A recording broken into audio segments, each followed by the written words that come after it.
İstəklərimizə səbrlə çata bilərik. Niyə səbr eləyirik? Çünki istədiyimiz hər şey olmur. Bəzi istəklər var, əvvəldən biləsən ki, onlar olmaya bilər. Və olmasa nəsə dünya dağılmır. Nəsə olmasa dünya dağılmır.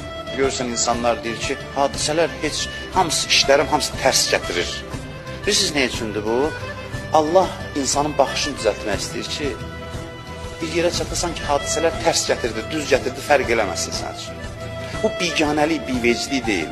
Bu, belə deyək, həyatın fəlsəfəsini düzgün anlamaqdır. İstəklər üçün çalışmaqdır, amma nəticədən məyus olmamaqdır. Bu dünyanın qaydasıdır. Əvvəldən uşaqlarımıza təlqin etməliyik. Yadınızdadırsa, mən demişdim, Həzrət Əli əleyhissalam oğluna məktub yazarkən deyir ki, elə bir atadan ki, arzularına çatmadı.